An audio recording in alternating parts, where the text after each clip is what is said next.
वो औरत एक साधारण ग्राहक बनकर अपने ही कंपनी के सोने के गहनों की एक दुकान में गई। वो दुकान की जांच करने के साथ साथ अपनी बहू को भी खोज रही थी ताकि वो जान सके कि आखिर वह कैसी दिखती है। पर जैसे ही उसने अपनी होने वाली बहू को स्टोर मैनेजर के रूप में काम करते हुए देखा तो वह पूरी तरह हैरान रह गई, क्योंकि वह देखने में बहुत ही ज्यादा शालीन, आत्मविश्वासी और सभ्य लग रही थी। उसे देखकर उस औरत ने मन ही मन उसे पसंद भी कर लिया। उसने तो यहाँ तक सोच लिया कि पहली मुलाकात में वह उसे कुछ सोने की ईंटें उपहार में देगी। लेकिन तभी उस लड़की की नजर उस औरत के कपड़ों पर पड़ी और अगले ही पल उसके चेहरे का भाव पूरी तरह बदल गया। उसने तुरंत एक कर्मचारी को डांटना शुरू कर दिया और कहा कि ऐसी गरीब औरत की सेवा करके अपना समय बर्बाद मत करो। ये सुनकर वो औरत पूरी तरह हैरान रह गई। उसने पूछा कि एक स्टोर मैनेजर होकर वह ग्राहकों के साथ ऐसा व्यवहार कैसे कर सकती है, लेकिन लड़की केवल हंसने लगी। उसने कहा कि उनकी दुकान में केवल बहुत महंगे और खास सोने के गहने बिकते हैं और उसके जैसे व्यक्ति की तो पूरे कपड़ों की कीमत भी $100 से कम होगी। इतना कहने के बाद उसने बाकी कर्मचारियों को भी अपने पास बुला लिया। फिर सबके सामने उस औरत का मजाक उड़ाने लगी। उसने कहा कि भविष्य में ऐसे फटेहाल गरीब लोगों की सेवा करने की जरूरत नहीं है। इसके बाद उसने ताना मारते हुए कहा कि वह जरूर अपने बेटे की शादी के लिए बड़ी मुश्किल से पैसे जोड़ रही होगी। यह सुनकर उस औरत ने जवाब दिया कि वह क्या कर सकती है। उसका बेटा एक घमंडी, लालची और दबंग लड़की के प्यार में जो पड़ गया है। उसकी बात सुनते ही लड़की गुस्से से भर गई। उसने तुरंत कहा कि ऐसा इसलिए है क्योंकि उसका बेटा एक निकम्मा इंसान है। फिर वह अपने मंगेतर की तारीफ करने लगी। उसने बताया कि उसका मंगेतर इतनी कम उम्र में ही जनरल मैनेजर बन चुका है और उसकी कुल संपत्ति $10 अरब तक पहुंच चुकी है। यह सुनने के बाद उस औरत ने उससे पूछा कि उसे इतना विश्वास कैसे है कि उसकी होने वाली सास उसे पसंद करेगी। लड़की ने बड़े गर्व से कहा कि उसी रात उसकी होने वाली सास उसे डिनर पर बुलाने वाली है और उसके लिए $300 मिलियन खर्च करके एक शानदार शादी भी करवाएगी। इतना कहने के बाद उसने फिर से उस औरत का मजाक उड़ाया। उसने कहा कि वह तो सोना भी नहीं खरीद सकती और यही दोनों के बीच का सबसे बड़ा अंतर है। उसकी बातें सुनकर और उसका व्यवहार देखकर उस औरत को सब समझ में आ गया। उसे एहसास हो गया कि यह लड़की केवल पैसों के पीछे भागने वाली और बहुत खराब चरित्र वाली इंसान है। इसलिए उसने तय कर लिया कि यह कभी उसकी बहू नहीं बन सकती। वह वहाँ से जाने ही वाली थी कि तभी उसकी नजर डिस्प्ले में रखे एक सोने के कंगन पर पड़ी। उसने जैसे ही उस कंगन को हाथ में लिया तो उसे तुरंत महसूस हुआ कि उसमें कुछ गड़बड़ है। ध्यान से जांच करने पर उसे पता चल गया कि वह शुद्ध सोने का बना ही नहीं था। तब उसने लड़की से पूछा कि ऐसा नकली कंगन दुकान का सबसे कीमती गहना कैसे बन गया। यह सुनते ही लड़की के चेहरे का रंग उड़ गया, क्योंकि उसका राज्य खुल चुका था। उसने तुरंत कंगन छीनने की कोशिश की, लेकिन छीना झपट्टी के दौरान कंगन टूट गया। अपनी गलती छिपाने के लिए लड़की ने तुरंत आरोप लगा दिया कि कंगन उस औरत ने तोड़ा है और अब उसे इसकी भरपाई करनी होगी। उसने साफ कह दिया कि अगर उसने पैसे नहीं दिए तो उसे दुकान से बाहर नहीं जाने दिया जाएगा। इतना ही नहीं, उसने कर्मचारियों को आदेश दिया कि सब मिलकर उसका बैग छीन ले। ये देखकर एक दयालु कर्मचारी आगे आई और उसने लड़की को रोकने की कोशिश की। उसने कहा कि उस औरत को जाने देना चाहिए, लेकिन लड़की ने गुस्से में कहा कि अगर वह उसे छोड़ देगी तो क्या वह $50 मिलियन की भरपाई करेगी। तभी उस औरत को एहसास हो गया कि यह लड़की कितनी ज्यादा बेशर्म और गिरी हुई है। उसे पूरा विश्वास था कि अगर उसका बेटा इसकी असली सच्चाई जान लेगा तो कभी उससे शादी नहीं करेगा। लेकिन यह सुनकर लड़की और भी ज्यादा गुस्सा हो गई। फिर उसे गालियां देने लगी और उसका बैग भी खंगालने लगी।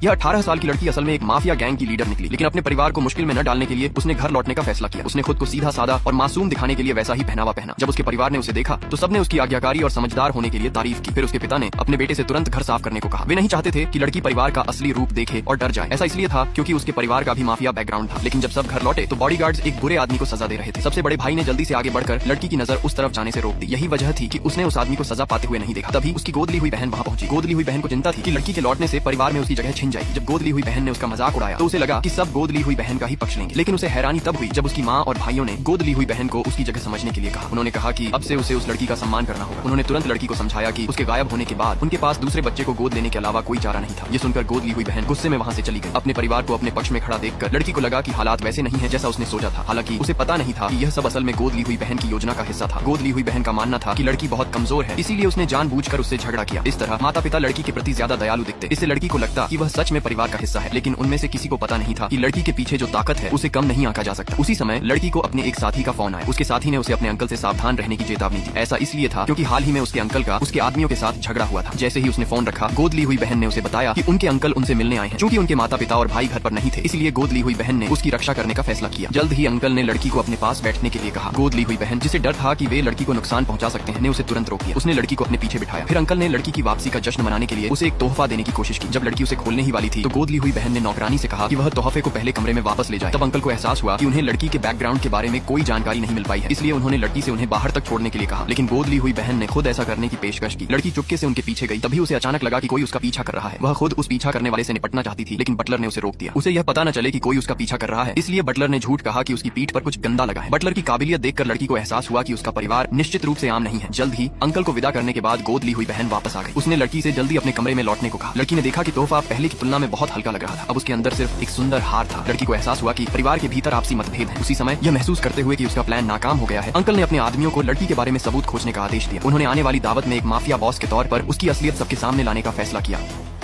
जब पूरी कंपनी ने उस महिला इंटर्न को घेर लिया तब जाकर उसे एहसास हुआ कि किसी और को हटाकर डायरेक्टर की कुर्सी हासिल करना आसान था, लेकिन उसे संभालना बिल्कुल भी आसान नहीं था। असल में बॉस द्वारा महिला को नौकरी से निकालने के बाद कंपनी पर मुसीबतों का पहाड़ टूट पड़ा। कई बड़े क्लाइंट्स ने कंपनी के साथ काम करना बंद कर दिया। महिला ने भी कंपनी पर करोड़ों के हट जाने का मुकदमा कर दिया। इतना ही नहीं, बैंक ने भी एक दिन के अंदर पूरा कर्ज चुकाने का नोटिस भेज दिया। ये सब देखकर कर्मचारियों में हड़कंप मच गया। सभी को लगने लगा कि कंपनी का बचना लगभग नामुमकिन है। लेकिन बॉस को खुश करने के लिए इंटर्न ने सबको समझाना शुरू किया। उसने कहा कि इतना निराश होने की जरूरत नहीं है, बॉस जरूर कोई न कोई रास्ता निकाल लेंगे। लेकिन सभी कर्मचारी अच्छी तरह जानते थे कि अब तक पूरी कंपनी उसी महिला के भरोसे चल रही थी। उसके बिना बॉस कुछ भी नहीं कर पाएगा। इसलिए सबने मिलकर इंटर्न को ही दोष देना शुरू कर दिया। उन्होंने कहा कि अगर उसने शुरुआत में महिला पर कंपनी की गाड़ी निजी काम में इस्तेमाल करने की झूठी शिकायत न की होती और सबके सामने उसकी बेइज्जती न करवाई होती तो आज कंपनी इस हाल में नहीं पहुंचती। सभी कर्मचारियों ने कहा कि अब इस मुसीबत की जिम्मेदारी भी उसी को उठानी होगी। ये सुनकर इंटर्न ने मासूम बनने की कोशिश की। उसने कहा कि उसे तो पता ही नहीं था कि वह लग्जरी कार महिला की अपनी थी। उसने तो सिर्फ कंपनी के नियमों का पालन करने के लिए शिकायत की थी। फिर उसने उल्टा कर्मचारियों से पूछा कि जब आप सब जानते थे कि कार उसी महिला की है, तब किसी ने उसकी तरफ से सच क्यों नहीं बताया? कर्मचारियों ने तुरंत जवाब दिया कि जब खुद बॉस ही सच नहीं बोल रहे थे तो उनकी हिम्मत कैसे होती कि वे महिला का साथ देते। इतने में उन्होंने देखा कि बॉस उन्हें घूर रहा है। उन्हें तुरंत अपनी गलती का एहसास हुआ। उन्होंने जल्दी से कहा कि वे बॉस को दोष नहीं दे रहे। असल गलती तो इंटर्न की थी, जिसने महिला को कंपनी छोड़ने पर मजबूर कर दिया। उन्होंने कहा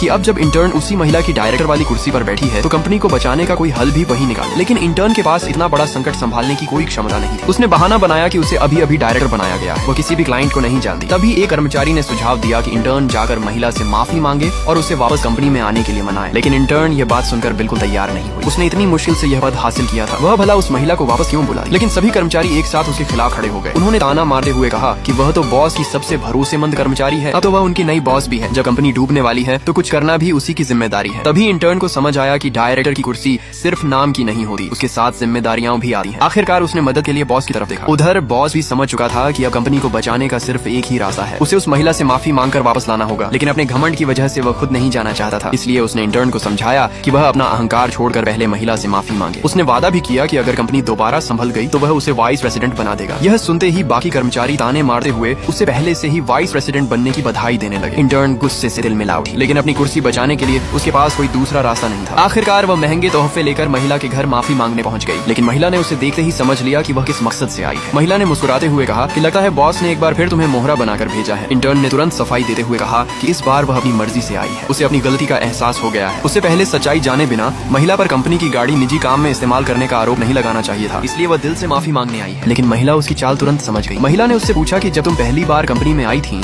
और पूरे ऑफिस में सिर्फ मुझे ही कंपनी की गाड़ी इस्तेमाल करते देखा था, तब क्या तुम्हें कभी यह जानने की इच्छा नहीं हुई कि कोई भी मेरे खिलाफ बोलने की हिम्मत क्यों नहीं करता? या फिर तुम्हें शुरू से ही पता था कि वह कार मेरी अपनी है और तुमने जानबूझकर इस मौके का फायदा उठाया ताकि खुद को ईमानदार और नियमों का पालन करने वाली कर्मचारी साबित करके दूसरों को गिराकर ऊपर चढ़ सको? ये पूरा ड्रामा इसी अकाउंट पर अपलोड हो रहा है। ऑलमोस्ट सारे पार्ट्स अवेलेबल हैं, अकाउंट पर आकर देख लीजिए।